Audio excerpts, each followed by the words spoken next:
merci beaucoup ah Babacar fi nga tolloon la ñuy continuer tout juste mooy ci domaine national bi li ñuy wax naan suuf suñu suufu maam et tout donc nga ñëw ci pàcc boobu rek. c'est ça waaye comme ni ñu koy waxee rek bon boo xoolee la loi sur le domaine national donc suufu maam amatul parce que domaine national dañ ko xaaj ñeenti pàcc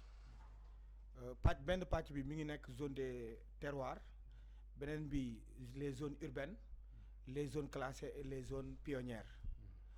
maintenant boo xoolee comme ni ñu ko waxee léegi parce que les terres du domaine national presque day occuper 95% du territoire national mais si biir les terres du domaine national les zones terroirs moo ëpp parce que pourquoi législateur bi daal di prévoir les zones terroirs parce que zone terroirs yi li ko tax jóg mooy habitat rural xam nga l'élevage l'agriculture et cetera loolu moo taxoon gars yi def les zones terroirs comme ni ma ko waxee sànq la loi de 64 a été modifiée en 1972 parce que bi ñu koy tëgg en 64 commune rurale amul woon parce que président Senghor réforme bi mu njëkk a def ci décentralisation mooy la réforme de 72 en créant les communes rurales maintenant à partir de la réforme de 72 si leen soppee loi 64 bi daan ni kii di commune rurale yi de ñoom léegi ñoom ñooy joxe suufu domaine national état ñoom la ko dénk maanaam da la koy affecté mais bu la ko affecté nag moomuloo ko parce que suufu domaine national nee na suufu maam amatul dañ la koy affecté rek à titre personnel léegi nag bu fekkee buñ la ko affecté da nga ko war a mettre en valeur maintenant boo toogee ñaari at mettre ko en valeur su boobaa état da koy collectivité territoriale bi d'alors muy commune rurale léegi ñu nekk ay communes avec la communalisation intégrale dañ koy nungu dañ koy joxaat keneen. d'ailleurs bële dañ doon wax la loi agraire. bii ñuy wax la loi sur le domaine national. sur le domaine national. effectivement donc suuf maam amatul loolu moo tax suufu domaine national yow moomuloo ko parce que mënoo see am droit réel suuf bi mën a am droit réel dinañ si ñëw si biir waxtaan bi dëgg la pour nga am si droit réel am na benn procédure bu ñu war a def xëy na yow di nga si ñëw si say laaj. et cetera waaw mën nga jaar foofu. waaw yan nan la ñuy def ba am ban procédure nga war a mën a jaar pour am droit réel ci domaine national. maanaam nga immatriculer. ok suuf yi domaine national. oui ba attends dama koy confisquer parole bi. d'accord parce que foofu aussi gaa ñi dañuy confondre. en fait du confusion mais dañuy jalgati. waaw d'accord puisque xam nga suuf boo dégg ñu ni immatriculé nañ ko mais suuf yi domaine national la l'État en a la priorité d'abord parce que c'est l'État et l'État c'est la communauté l'État c'est la nation askan wi la mais État aussi moo lay jox parce que les services de l'État les services compétents de là ñoo lay immatriculer mais texte bi li mu wax que suuf boo xam ni à vocation agricole la loolu doo ko immatriculer parce que à usage agricole la li nga mën a immatriculer mooy par exemple foo xam ni da nga faa dëkk wala foo xam ni da nga fa doon def beneen forme beneen xeetu exploitation mais encore avant ngay demander il faudrait que tu prouves il faudrait que état bi ci boppam gis ni mise en valeur boobu am na mais gaa ñi lan nga gis tey dañuy dem jël suufi domaine national dem immatriculer ko avant même seen projet de développement que ça soit agricole que ça soit d'élevage ou autre ñu def ko titre foncier maanaam immatriculer ko def détournement d'objectif dem jàpp ko morceler ko di ko jaay or droit dafa wax ni la terre n'est pas une marchandise boo xam ni da nga koy jaay pour am alal déedéet suuf daf ñu war a jëriñ ci génne lu ñuy génne koom wala ñu dëkkee mais suuf warul nekk objectif am primordial am warul nekk nga fexe dem di ko jaay rek pour am ay millions mais gaa ñi loolu la ñuy def or ca texte ba dañ la wax ni la il faudrait que boo koy immatriculer il faudrait que état bi constaté ni yow déjà mise en valeur bi ngay wax ci sa demande loolu établir na mais gars ñi du ñu defati noonu comme ni ma ko waxee noonu nañuy def alors donc pour que ñu immatriculer état moo koy def ci lan il faudrait que d'abord nga am ce qu'on appelle le droit de nantissement c'est-à-dire lu la jotale ci suuf bi du sa suufi maam du sa suufi yaay du sa suufi papa c'est-à-dire collectivité bi moom moo lay affecté te affecté bi également day am légalité mooy par exemple dem nga ci communauté ci collectivité bi wane nga besoin bi les services domaniaux de la collectivité constaté nañu ni effectivement fii nga désigné de c'est pas occupé war nañ la ko mën a affecté nga dem indi plan cadastral bi dugal ko ci collectivité bi conseil bi c'est-à-dire le collège des conseillers ñoom ñooy toog délibéré affecté la mais doo yem foofu boo ñu la affecté bu pare y a le représentant de l'État autrefois c'était le préfet mais maintenant ce sont les sous-préfets sous-préfet bi mooy def ce qu'on appelle l'approbation c'est un acte de légalité pour montrer que yow affectation bi légal na moom la ñuy wax approbation maintenant soo amee acte de nantissement boobu tu retournes au niveau du service des cadastres cadastre mooy ñëw pour defal la ce qu'on appelle le plan cadastral soo ko amee nga am également l'attestation des services techniques de l'État à savoir l'urbanisme le cadastre les HLM yooyu yëpp boo ko amee léegi nag tu fais la demande tu formules la demande que tu déposes au niveau par exemple des services du domaine ñooñu ñoo koy envoyer Dakar où une commission siégera yow pour immatriculer nga soog a am soit un bail soit un titre foncier mais évidemment li nga xam ni moom moo gën a courant mooy genre da ngay am bail au bout de quelque temps nga mën a progresser pour am ce qu'on appelle le titre foncier gis nga bail bi tamit xam nga fële dañu wax ni Babacar ñëwaat na ci wax na domaine national bi kenn moomul suufu askan bi la état du wax ni maa ko moom état moomu ko yow moomuloo ko Babacar moomu ma ko man moomu ma ko mais askan wee ko bokk lu askan bi moom nag état moo représenté askan wi moo ko koy téyel moo ko koy saytul firiwul ni état bi moo ko moom alors léegi état bi également moom suufi domaine national bi démembrement qui se trouve être la culture locale moom moo lay affecté léegi les services du domaine ñoom également ñoo lay xam nga fële dañ laa affecté ni la mettre en valeur au bout de quelque temps boo ko deful ñu désaffecté ko et bu dee bail bi location la au bout de 99 ou 90 ans dañ la ko loué yaa ma dégg su dee titre foncier bi ñuy wax tamit am nga droit réel am nga droit de propriété mais aussi dafa am ndallu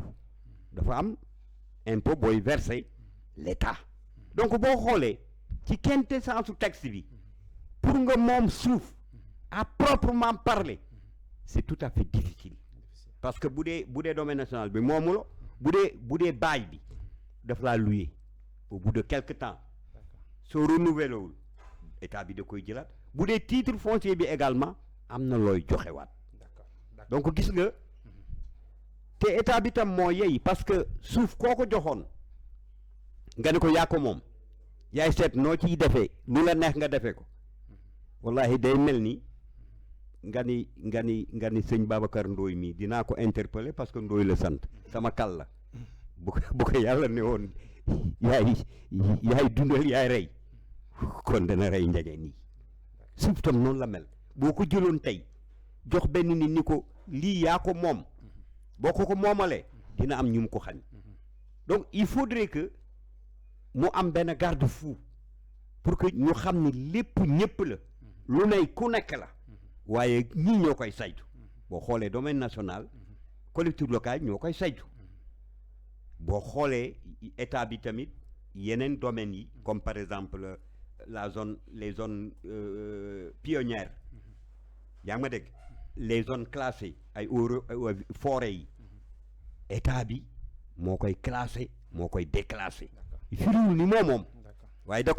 koy saytul doomu aadama yi askan wi. d'accord merci beaucoup doyen foofu nañ fiy gën a ñëwaat gën a approfondir ci domaine boobu noonu professeur Babacar. dégg nga lu doyen wax donc mën nañu jàpp ni domaine national kenn moomu ko wax na ni yan démarche la ñu war a adopter pour que ñi immatriculer ko bu ñu la ko immatriculer cela se dit que ni moomoo ko dañ lay jox un délai ñu attribuer la ko attribuer la ko voilà donc bu ñu la ko attribuer dafay dañ lay jox ay délai voilà donc délai yoo xamante ne duñ jàpp ni yow yaa ko moom donc foog nga respecter délai yooyu soit c'est agent d'habitation ou agent d'exploitation ñaar yooyu benn la c'est-à-dire il faut nga jëriñoo ko jëriñoo ci ndëkkuwaay wala jëriñoo ci wàllu koom voilà jërëjëf doyen donc loolu leer na foofu donc voilà donc doyen je pense que leeral na ci domaine national boobu donc man dama la bëgg a interpeller ci les différents domaines waaw parce que comme ñun dañoo taxawandi ci domaine national mais dama bëgg ñu dégager pour ñu def différence entre domaine national ak domaine privé yi pour que nga jox ñu détails yooyu noonu pour que nit ñi comprendre lan mooy domaine national ak lan mooy domaine c'est ça les 4 catégories de domaines yooyu c'est ça c'est que dama bëggoon ñëw si laaj bu am solo xam nga déjà da nga ma laajoon mooy tontu d'accord après sama ndijaay daal di këf kàddu gi quoi le doyen oui daal di këf kàddu gi dañ ko koy jox effectivement daal di këf kàddu gi ok d'accord mën nga continuer nga c'est ça léegi il faut question bi question bi dafa am solo parce que boo xoolee problème yi am si suuf Sénégal yëpp ñàkk xam la te yaakaar naa ni émission bi li ko sabab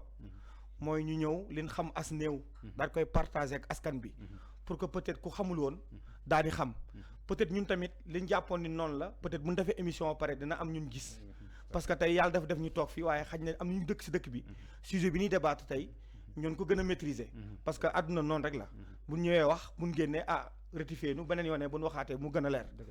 mais boo xoolee terre domaine national xam nga collectivité territoriale yi lañ ko dégg xam nga bu njëkk waxoon naa sànq commune rurale mais depuis la loi 2013 bi ñu jël bi président Macky Sall jël daal di def acte 3 de la décentralisation commune rurale amatul commune rurale yi commune moo leen kii commune moo leen dañu généraliser comprendre communalisation intégrale léegi nag suufu domaine national commune bi moo koy joxe du maire bi moo koy joxe parce que am na ñu xam ne dañuy yaakaar ni da ngay dem si maire rek mu jox la suuf déedéet non parce que boo demee si commune dafa am ñaari organe dafa am l'organe exécutif muy maire waaye am na organe délibérant muy le conseil municipal ku ni délibération rek sa xel day dem si conseil municipal très bien conseil municipal mooy def délibération conseil municipal nag délibération si suuf du xeetu délibération boobu la def waaye bépp délibération code des collectivités territoriales moo ni bépp délibération kii di ndawal état soit mën na nekk sous-préfet mën na nekk préfet tey par exemple si misaal bu ñu jëlee commune de Kër Moussa moom sous-préfet de Kër Moussa lay dépendre waaye bu ñu jëlee commune bi mel ni commune de Pout ñoom bu ñu defee des délibérations ba pare bu ñu jëlee yenn actes yi ñu ngi koy jébbal ndawal état ba nekk Thiès ñu koy wax préfet de Thiès préfet du département de Thiès autant pour moi préfet boobu nag moom mooy def approbation parce que délibération bu amee rek préfet da ko war a approuver lu tax mu koy approuver parce que moom ndawal état la moom dafay contrôler la légalité parce que délibération c'est un acte administratif tout acte administratif nag dañ ko war a contrôler ndax dëppoo na ak sunu sart réew ak loi yi su dëppoo mu daal di approuver maintenant délibération boobu c'est à titre précaire délibération bi le conseil municipal bi jox tekkul ni yaa moom suuf si léegi nag question bi laaj ndax doom sénégalais mën na am titre foncier si suufu domaine national domaine national mënoo see am titre foncier waaye damay expliquer c'est-à-dire président de la république moom la sart réew yi may mu jël suuf ci domaine national yóbbu ko si domaine de l'état mais dans son domaine privé parce que waxoon naa sànq ni la loi de 76 bi wax domaine de l'état da ko xaaj ñaar dafa am domaine public de l'état am domaine privé de l'état domaine privé de l'état nag domaine public de l'état autant pour moi moom ak domaine national dafa am fun bokk maanaam suuf bu nekk domaine public de l'état wala domaine national kenn du ko jaay kenn mënu see am titre foncier suuf bi ñu mën a am titre foncier mooy domaine privé de l'état président de la République nag yoon may na ko mu jëlee suuf domaine national yóbbu ko ci domaine privé bi su ko yóbbee ci domaine privé de l'état nag boobaa ñoom mën nañ see accorder des baux ak titre foncier pourquoi ma ni des baux parce que bail la ñuy wax mais comme ñaari xeetu bail moo am Sénégal moo tax ñu naan des baux parce que am na bail ordinaire moom xam nga bail contrat de louage de location état daf lay louer suuf si moyennant des redevances mais bu lay bail ordinaire bail boobu durée bi 18 ans la mën a dem mais bu lay bail emphytéotique mën na dem ba 50 ans mais dañ koy renouveler xam nga souvent sax sama mbokk jangeen yi dañuy wax 90 ans waa yooyu mais 90 ans boo xoolee ci droit positif français la am mais ñun suñ droit positif dans notre ordonnancement juridique le bail emphytéotique 50 ans lay durer mën nañ ko renouveler nag mais bëgg naa indi ay leeral aussi ci différence entre bail emphytéotique ak titre foncier boo xoolee benn différence rek lañ am parce que bail emphytéotique daf lay jox benn droit réel bu ñuy wax emphytéose emphytéose boobu mën nañ koo doon emphytéose boobu mën nañ koo jaay emphytéose boobu mën nañ koo hypothéquer parce que suuf wàllu koom-koom la tey boo amee sa titre foncier su la neex nga dem yóbbu ko ci banque ñu lebal la xaalis nga liggéey léegi bail emphytéotique nag moom ak titre foncier moom à vie la xëy na ci biir waxtaan bi dinañ ñëw procédure yi ñuy def ba bindal la titre foncier mais suufu domaine national mën nañ see am bail mën nañ see am TF mais day fekk président de la République jël décret yóbbu ko ci domaine privé de l'État su boobaa ñoom mën nañ see joxe ay. mais yan circonstances la état di jëlee terre de domaine national yóbbu ko ci domaine privé pour jox ko nit. c'est ça xam nga sànq maa ngi wax ñeenti xeeti suuf yi am yi loi 64 bi daal di tëgg domaine national. xam nga dafa am suuf tey bu ñu jëwee commune bi mel ni kër commune Pout. les terres les zones urbaines. tey commune Pout su amee benn espace boo xam ne ci zone urbaine am la nekk mën na def procédure de lotissement parce que lotissement yi ngay gis du lotissement yoo xam ni c'est conforme à la loi parce que lotissement buy conforme à la loi dafa am procédure parce que autorisation de lotissement d'après le code de l'urbanisme kii di ministre de l'urbanisme moo ko war a joxe mais il y a une procédure il y a des commission bi maire beeg yépp au niveau départemental bu ñu defee commission bi jaar fi ñu war a jaar ba àgg ministre de l'urbanisme aussi contacter ay services yu mel ni ay Sénélec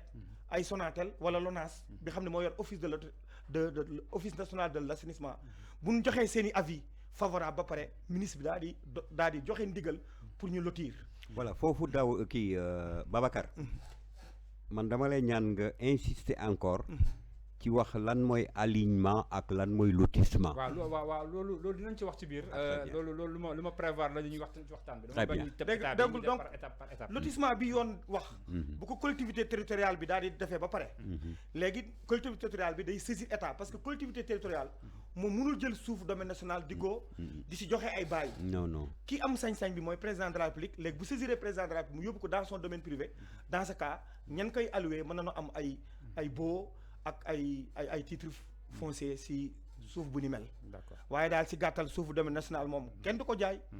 kenn mënu see joxe ay baux donc délibération rek la à titre précaire soo faatoo sa njaboot mënu koo doon.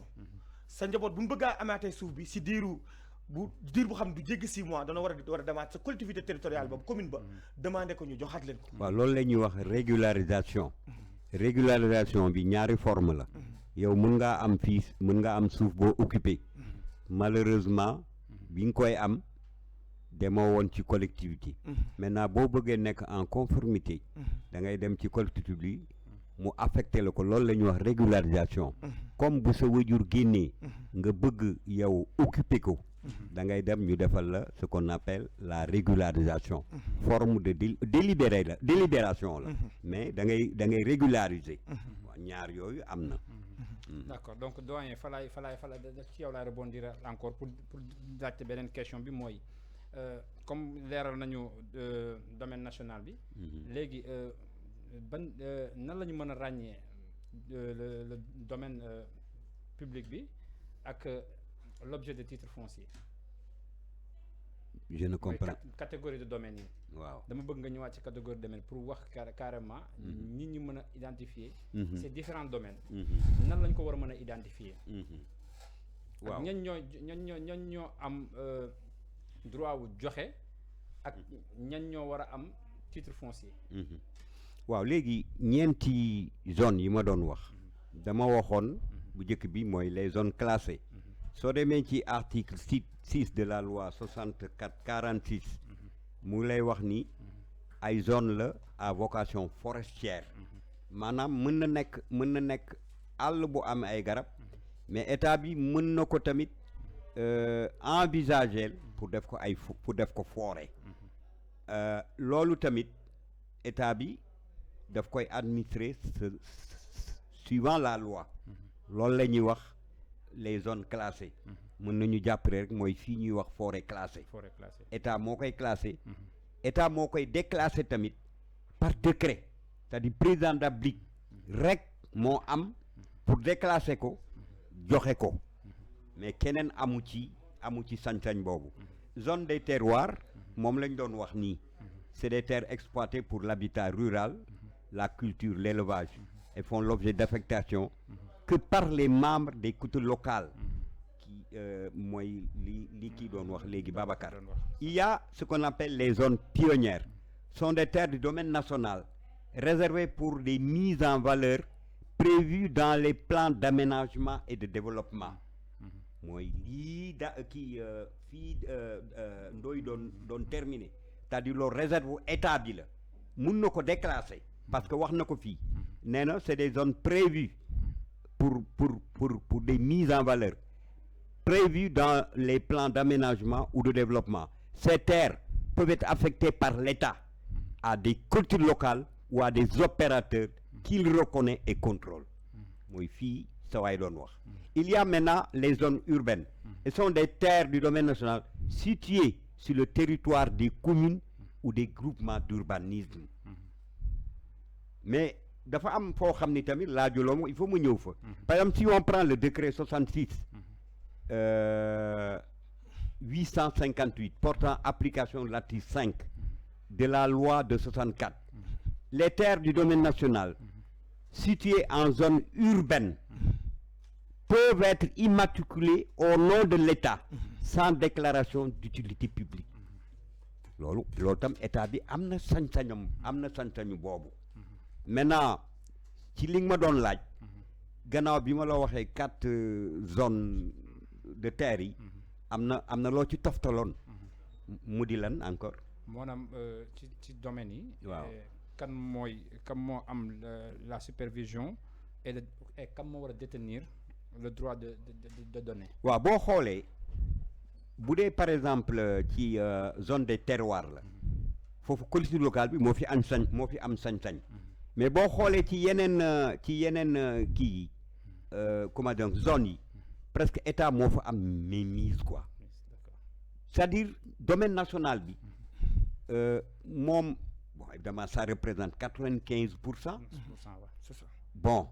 que domaine des terroirs évidemment boo ci génnee les zones pionnières les zones classées et tout cela ba tey moom mooy ëpp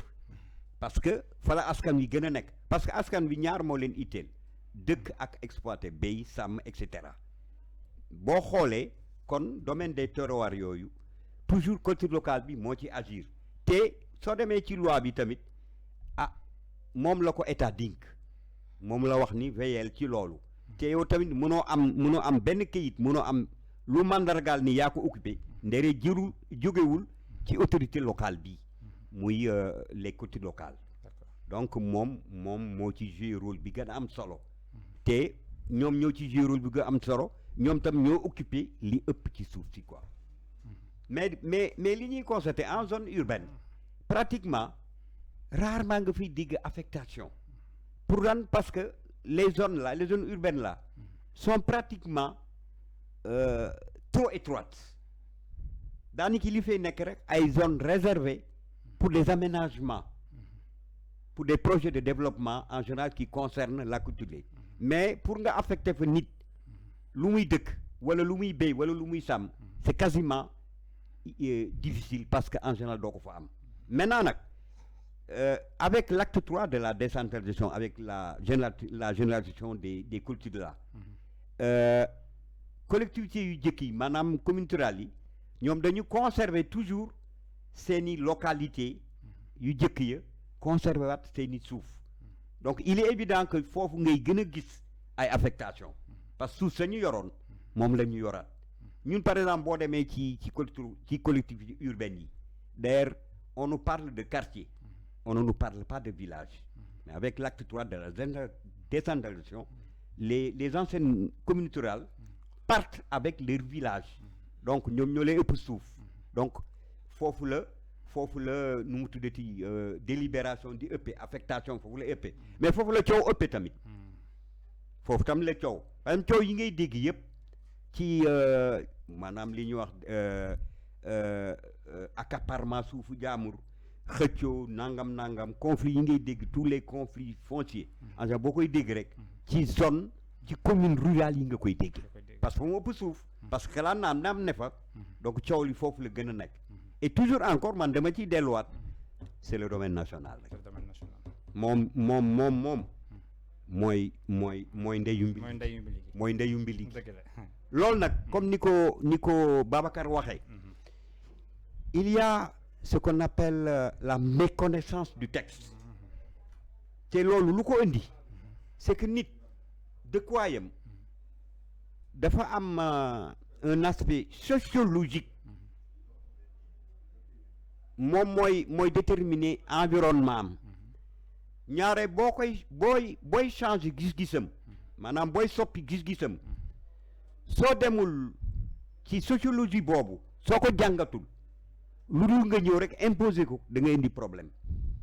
parce que tey jii combien d'intellectuels sont là qui ont appris les textes mais ci seen subconscient ou dans leur conscience même mënuñu nangu ni toolu mango bële kat sama toolu bàyyi la waaye mango jo dong laa fa am waaye suuf si moom moo ko da ngay dégg du ñu wax sama toolu mango bàyyi dañuy wax sama toolu bàyyi sama toolu maam sama suufu bàyyi sama suufu maam intellectuel bi nga xam ni dem jàng na texte yi tey ci conscience am mënul nangu ni suuf si kat moomu ko dañ ko jébbal rek pour mu exploiter ci te pourtant sax amul sax régularisation ni mu ko amee woon c'est de manière ancestrale ca maam ya la woon ñu koy doonante di ko doonante ba mu agsi moom il n'a même pas eu le temps d'aller régulariser pour que ñu attribuer ko mu koy exploiter mais non boo ko waxee mu ni sama suufi maam la woon sama suufi baay la woon sama suufi nangam la foofu la nit ñi nekk ba tey c'est parce que nous ne sommes pas préparés en conséquence et comme ni ma ko waxee woon l'État tubaab bi moom dafa ñëw bëgg ñu imposer ni ñuy amee suuf ci réewam te bokkul am réew dafa am ay considération ci côté social ci côté historique ci côté politique ci côté religion c'est-à-dire booy tëgg loi da nga koy tëgg en fonction de toutes ces réalités là bu ci manqué rek day sooxe te bu sooxee dafa am lu muy jural nit ñi fii da nga fi dégg ay chef d'état wax nañ ko fi ba tàyyi te mënuma fay ñëw ba dellu te tudduma ñetti réforme yu fi suñu kilifa yi préconisé woon bu ci jëkk bi ku ko jëkk a def mooy le professeur Serigne Diop beneen bi Maître Doudou Ndoye bi ci mujj le professeur Moustapha Souran lépp c'est sur la réforme foncière mais ba léegi gisaguñu résultat li ñu fi gis tey kañ ñu wax ko nag waxuñu ko pour dingat waxuñu ko pour sànni xeer mais dañ ko wax parce que li ñu fi gis mooy ñaar mooy Descos ak lacrymogène Descos ak lacrymogène ñoom ñoo nekk ci problème mu litige yi te ba léegi litige yaa ngi am bés boo taalee rajo wala nga taal télévision nga dégg ñuy ñaxtu ci wàllu suuf bu njëkk sax bi loi bi soogay juddu en 72 ngay dégg ñu ni tool bi domaine naa ko c'est-à-dire foofu tam dafa am philosophie bu ñu doon dawal la terre à ceux qui savent l'exploiter da nga may abal ma béy quelque temps après nga ne ma delloo ma ni domaine na ma ko comme mbokk Lébu Ndoy yi loolu lañ daan wax te boo xoolee tamit vraiment c'est l'esprit suufi domaine national mais ku koy dundal ku koy jëriñoo mais du koo xam ni da nga koy accumuler rek téye ko fii rek nga ni maa ko moom neexul nag digg waaye looloo fi nekk. dëgg la merci beaucoup doyen ñëw si merci problème yi. beaucoup doyen voilà donc professeur Babacar Ndoye donc gis nañ ni récemment du ma tudd tur parce que dañuy wax ba léegi ci suuf si récemment gisoon nañ coowal suuf boo xamante ne dañ ne benn nit mën na moom ay hectares ndax loolu mën na ne parce que juróon na fi ay coow damay bañ a tur nag mais problème de Ndingler. voilà exactement donc dama bëgg ñu ñëwaat nga ñëw ci loolu noonu. waaw comme ni ma la ko waxee sànq rek xam nga ndax suuf ndax nit mën na am moomeel ci suuf ci Sénégal loolu lu mën a nekk la mais nan lay nekkee xam nga boo xoolee coowu Ndingler li comité rural d'alors ba ka jox muy sama turandoo Babacar Ngom ndax mën naa am titre foncier wala bail ci suuf si loolu ma nekk la comité rural bi def na délibération moom mu jaar fa mu war a jaar état jël suuf boobu dugal ko ci domaine privé comme ni ma la wax sànq bi mu ko dugalee ci domaine privé daal koy accordel titre foncier wala mu accordel ko bail donc loolu noonu lay demee parce que comme ni ma la ko waxee sànq mooy problème yi bëri ci suuf tonton Aada wax na ko léegi mi ngi am ci domaine national parce que il faut tamit ñu gën a leeral nit ñi parce que suufu domaine national suuf la boo xam ne kenn du ko jaay parce que loi 64 da koy tere waaye article 423 du code pénal sénégalais dafay aaye kuy jaay suufu domaine national prévoir na ay daan pour loolu mais tey boo xoolee tey ci jëfin nan la gars yi def nitu faale ni mais dañuy làqatu ci li ñuy wax cession des peines parce que boo xoolee suuf si bi la ko joxee moomuloo ko la nga fa def nga moom mais buñ koy jaay muy njaay moo xam ne c'est illégal mooy dañuy ñëw daal di def cession des peines mais boo xoolee ci cession des peines bi doo fa mus a gis prix bi ñu ko jaayee parce que ñoom xam na ni dañ koy aaye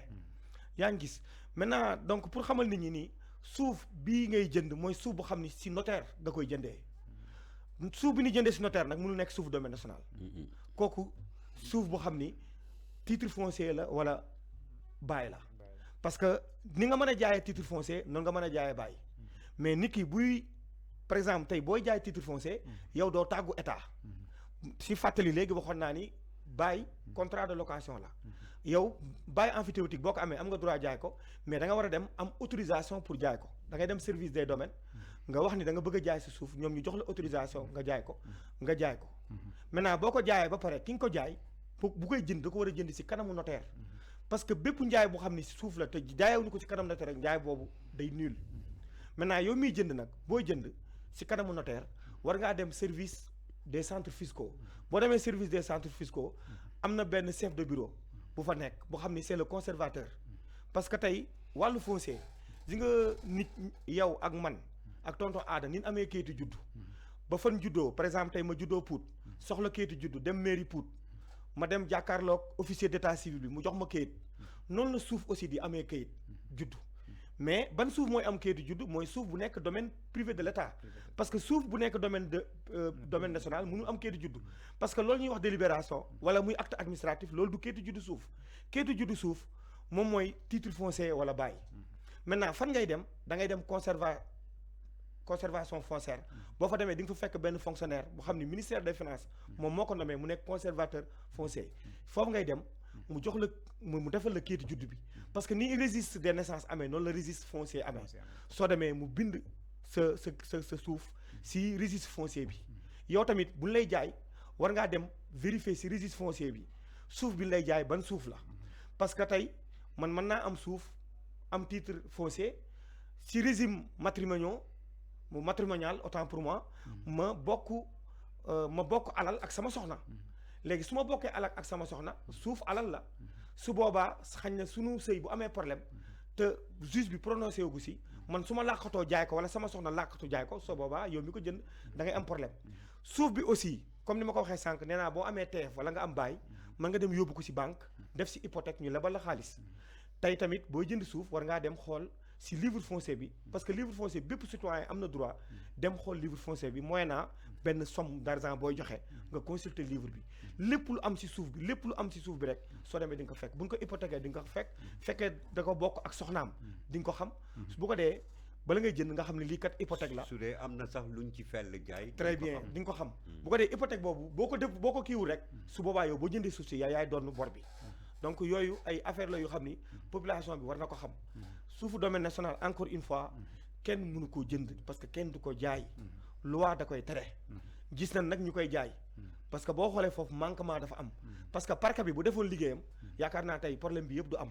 tey bu fekkoon gis na ku jaay suuf domaine national ñu teg ko daan yi article 423 wax ñu teg ko su boobaa problème du am en tout cas daal pour waxaat population pour ñu gën a comprendre suuf bu ñu koy jënd si kanamu notaire lañ koy jëndee ban suuf nga am droit jënd mooy suuf bu xam ne TF la wala bàyyi. D'accord, merci beaucoup Babacar pour l'éclaircissement boobu voilà donc dañuy descendi Pout ñi wax ci extension Pout ndax ñu bëri danañ wax ni Pout rëy boobu noonu wala amul espace pour faire des extensions tey jii nii comment peut-on construire des infrastructures alors que Pout mën nañ jàpp ni dafa xaaw a restreint affaire de mel nan lañu war a mën a def ba def des infrastructures pour gën a yaatal loolu waaw xam nga encore une fois xam nga wàllu suuf loi yi ko tënk dafa bëri xam nga tey ab commune wala commune bu mel ni Pout tey mën na am benn projet boo xam ne d'utilité publique la lu mel ni hôpital wala lu mel ni commissariat de police wala lu mel ni ab lycée technique mu xool ni moom amul suuf waaye gis na ni Pape Ndiaga Thiam am na benn suuf boo xam ne moom moo ko moom parce que am na ci titre foncier su boobaa commune bi di xam ne démembrement de l'État moom am na droit saisir état maanaam président de la République parce que président de la République rek moom la suñu yoon may suñu sàttu réew may mu jël xaatim décret jël benn suuf boo xam ne Pape Ndiaga moo ko moom am na ci titre foncier parce que suuf bi Pape Ndiaga moom comme ni ma ko waxee léegi mooy suuf bu xam ne da see am titre foncier waaye suuf bu mu am délibération suuf boobu moomu ko suuf bi xam ne Pape Ndiaga da see am titre foncier commune bi gis nii suuf bi kat Pape Ndiaga moo ko moom naam mais am naa benn projet bu xam ne wàllu hôpital la wala commissariat de police. il faut mu nekk utilité publique quoi. su boobaa day dem gis président de la République mu xaatim décret bu xaatimee décret daal di déclarer suuf boobu utilité publique maintenant y a une loi de 76 bu xam ni suuf bu ñu déclaré utilité publique nii def parce que le juge bi xam ne moom mooy saytu ndàmpaay bi parce que tey boo jëlee comme ni ma ko waxee sànq boo jëlee suuf domaine national tey boo fa defee dara bu ko état di jël wala commune bi di ko jël la nga fa def la lay dàmp mais fekkee suuf boo xam ne yow yaa ko moom bu ko président de la République déclaré utilité publique atekat juge bi moom moo war a toog xool nan la lay indemniser donc loolu la ñuy wax expropriation pour cause d'utilité publique donc loolu lu mën a nekk la mën nga dem am projet comme ni ma ko waxee sànq nga dem gis suuf boo xam ni benn nit moo ko moom am na ci titre foncier nga jël ko. donc su ma déggee mairie bi mën na saisir titre foncier. pour des infrastructures. non c'est-à-dire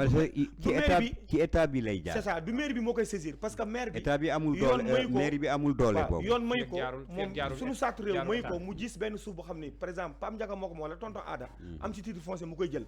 mais. mën na saisir président de la République. voilà il peut soumettre la demande au président de la République. décret daal ni lii kat déclaré naa ko cause d'utilité publique. su boobaa dañuy jébbal dossier bi benn attakat. moom mooy xool nan la ñuy dàmpee nan la ñuy dédommager borom suuf. xam nga suuf dafa am ñaari xeetu ndàmp dafa am ce qu'on appelle le droit aux impenses. ça veut dire que garab yi ciy nekk ak yëpp y a un barème officiel un barème national. qui dit que garab sàngam lii moo koy ndàmp kii il y a ce qu'on appelle également la valeur vénale maanaam valeur suuf bi ndax suuf yëpp yamuñu évidemment suuf bi dañ koy jàll bële kenn jàllu ko mais yëpp suuf la léegi nag suuf bi nga xam ni dafa nekk domaine national dafa nekk titre foncier loolu dafa am ce qu'on appelle la valeur vénale c'est suivant la sphère géographique c'est-à-dire fi mu nekkee toujours état bi teg na suuf suñuy toll ndàmpaayam na muy toll quoi. D'accord. Est-ce que vous comprenez bien? Merci beaucoup doyen donc moi je vais rebondir sur vous. Parce que le temps ne nous permet plus nag ñu continuer débat bi mais bii moom foog ma laaj la ko parce que yaa ngi ko doon soulever sànq Babacar. bi ngay wax la différence entre le plan d'alignement ak les lotissements. dama bëgg nga ñëw ci la différence entre le plan d'alignement ak lotissement. Quelle est la différence entre alignement ak lotissement? Voilà. xam nga alignement ak lotissement encore booy def lotissement il faut nga morceler maanaam il faut nga dagg léegi nag boo daggee ensuite ci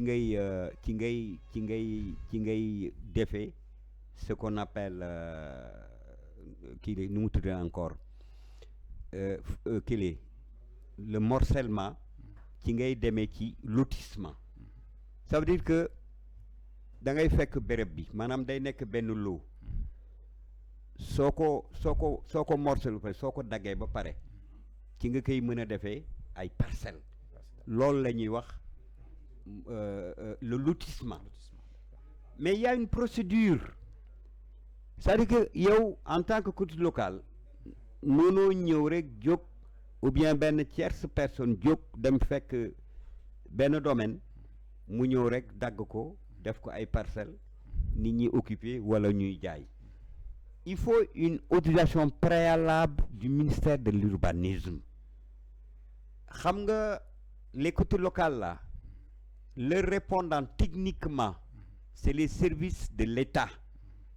au niveau de la région. Il y a le domaine, il y a le cadastre, il y a l'urbanisme. C'est-à-dire que quand un maire, une collectivité locale ou une tierce personne, par exemple, décide de procéder, par exemple, à un lotissement, il faudrait que moi ait une autorisation préalable du ministère de l'urbanisme. Il faudrait que tous les services de l'État et encore le rapporteur de tout cela, c'est le préfet, par exemple, du département. Alors, donc ça suit une procédure mais du caagee ni yow yaay toog rek ñëw fii rek dagg joxe wala nga dagg jaay wala nga dëgg-dëgg non tandis que l'alignement ça veut dire que dëkk yi parfois dañuy am ay découpements yoo xam ni ça ne répond pas avec les dispositions réglementaires dans ce cas l'autorité compétente mun na jël décision wax ni aligné leen dëkk bi il est vrai que suñu aligné daañu dandal daañu jekkal loolu tamit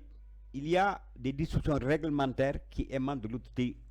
de la localité telle que le sous-préfet tel que le préfet mais alignement boo ko doon ci olof mooy waa jagal bokkul nag ak lotissement alors les gens dañuy confondre loolu parce que da ngay gis ku la jox un acte man xawma ku la jox benn acte ñu bind ci acte administratif nga dem ci biir disposition réglementaire yi dafay répondre ak ay nu mu tuddati alignement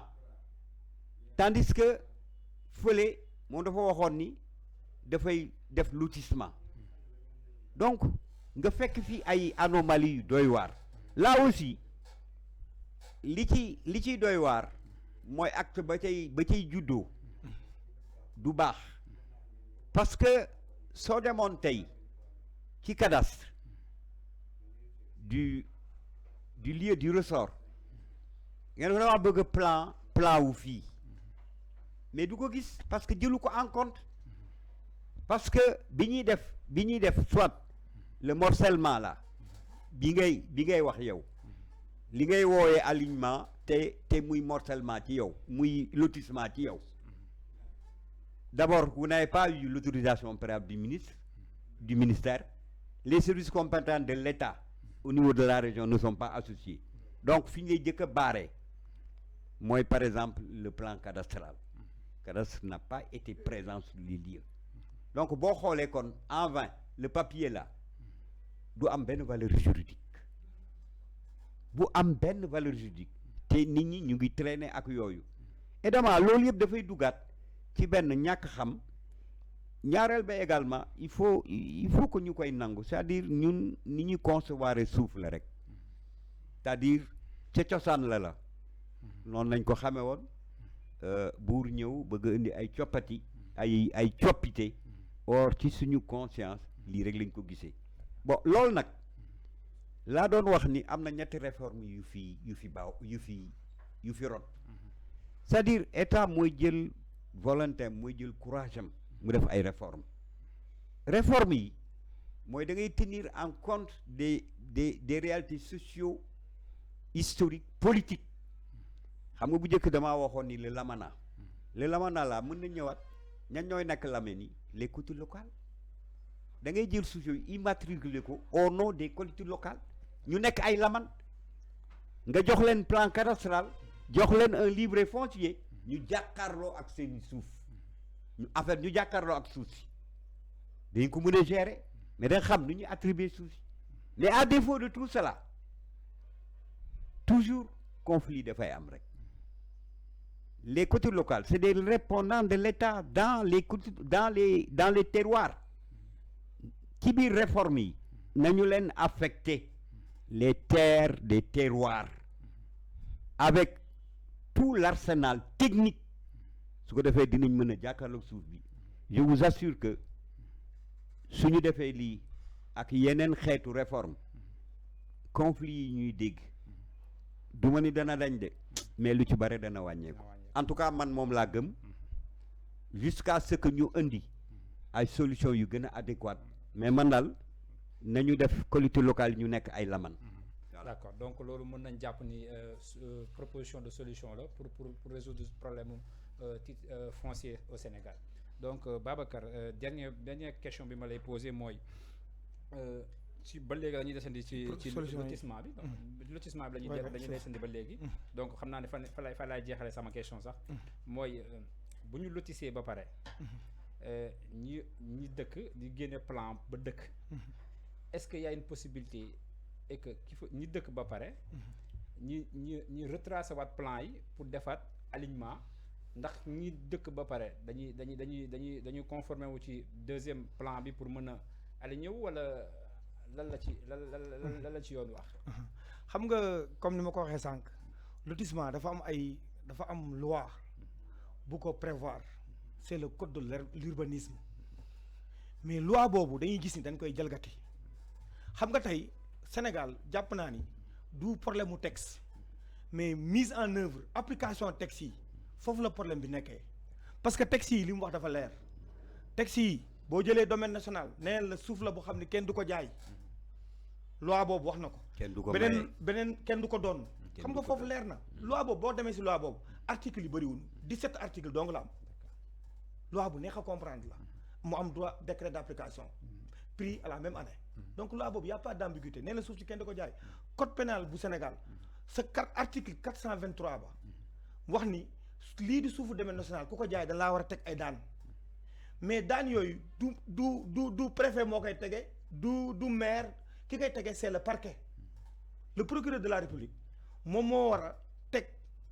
a topp parce que moom rek moo mën a toppaate moo war a topp ñiy jaay suufu domaine national donc suufu domaine national kenn du ko jaay comme ni ma la ko waxee sànq lii lotissement yi nga fiy gis loolu du lotissement parce que da ngay gis benn waay bu am toolam rek ñëw woo benn géomètre ñu dagg nu mu leen neexee ñu jaay loolu du lotissement dafa am procédure bi bu ñu ko respecté day dem ba ci ministre de l'urbanisme dina saisir comme ni ma la ko waxee sànq ci njëlbeen wax waxtaan bi ay services techniques lu mel ni dina saisir Sonatel dina saisir Sénélec dina saisir office national de l'assainissement office national de l'assainissement ak ay services techniques yi nekk ci yëpp bu ñu joxee seen avis favorable mu daal di autoriser lotissement bi bu lotissement bi amee nag problème du am parce que lotissement buy am en même temps état comme suuf boobu domaine national la nekkoon da koy jëlee domaine national yóbbu ko ci domaine privé su boobaa mën faa accorder ay baux maintenant boo amee bail après bu la neexee nga topp procédure bi am ci titre foncier donc loolu mooy problème mu Sénégal je pense que problème mu foncier bi bu respecté li loi domaine national bi wax ak aussi xam nga tey boo xoolee Sénégal boo xoolee texte yi terewul étranger ku jóge bitim réew am fi suuf loolu man jàpp naa ni problème la parce que boo xoolee législateur bi dañuy pour garantir l'investissement de l'étranger de l'investisseur nañ ko jox titre foncier mais pour man le domaine de l'État da koy régler yaa ngi gis nan la koy régler mais investisseur bi jox ko bail emphytéotique parce que bail emphytéotique bi day durer 50 ans te mën nga ko renouveler parce que boo ko joxee bail emphytéotique moom mën na dem dina mën a amortir investissement parce que dans le domaine agricole yaakaar naa ni ak loo mën a def investissement boo exploiter suuf si pendant 50 ans lépp loo fa defoon ci xaalis di nga ko dabuwaat donc je pense que autorités yi lu jëm si wàllu titre foncier yi ni jox peut-être les étrangers les investisseurs mën nañ ko xoolaat di leen jox ay bail parce que boo xoolee Sénégal 192 000 kilomètres carrés la am te suuf si yokkuwul mais population bi chaque fois mi ngi yokk donc il faut que état ñu xool ni ñuy joxee titre foncier yi ak vraiment surtout au niveau des il faut qu'il soit rationnel quoi. d'accord étranger et cetera xam naa ni lépp du xaj fii. oui donc parce que là ñoo ngi may signaler depuis tout à l'heure ba léegi que ni temps bi ñu joxoon écoulé na depuis longtemps. donc xam naa ni loolu noonu bëggoon naa ci ñëwaat. ba xam un étranger peut avoir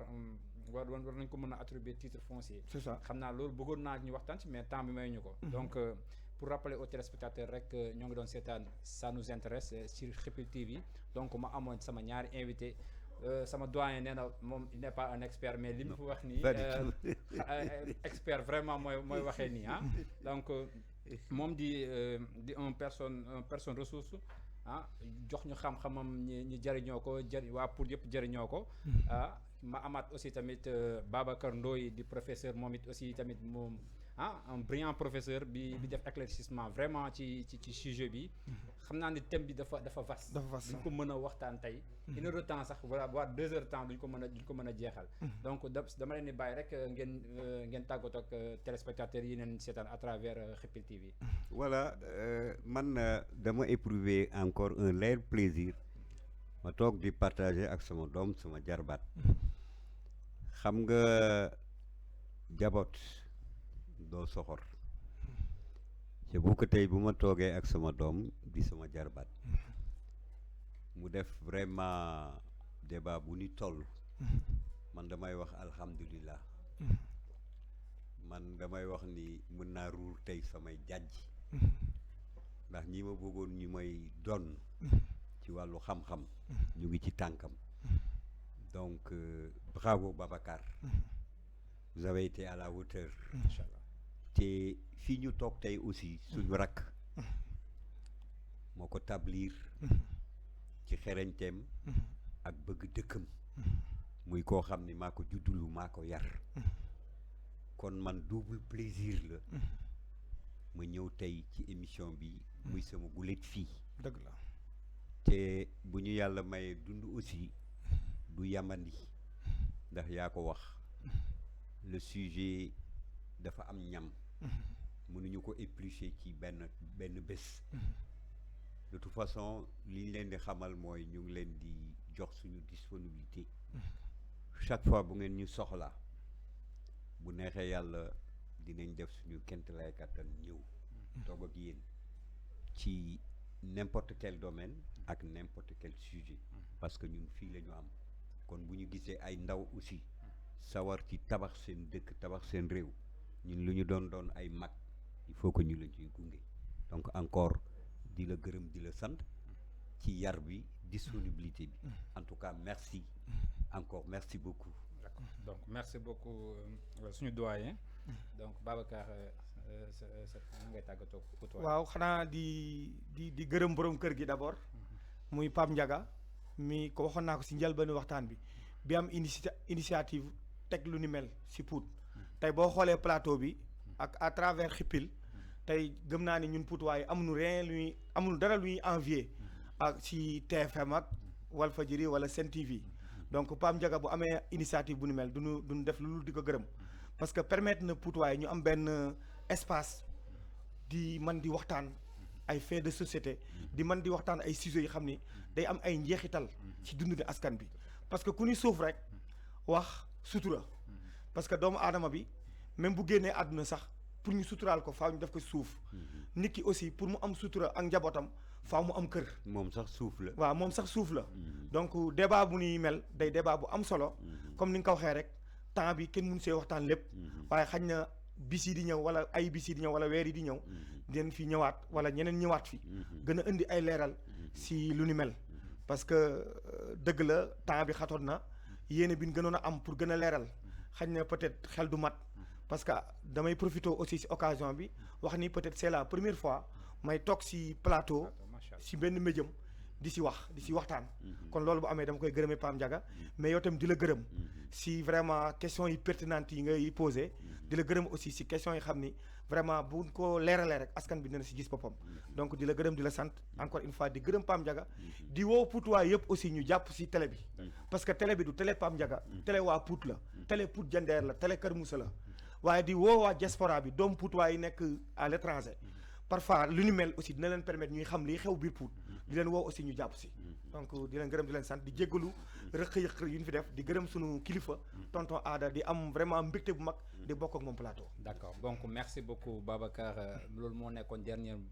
phrase am bi mu tàggatoo ak téléspectateurs yu Xipil TV yi donc man moom je vous donne rendez-vous peut-être dans la semaine prochaine ci yeneen sujet parce que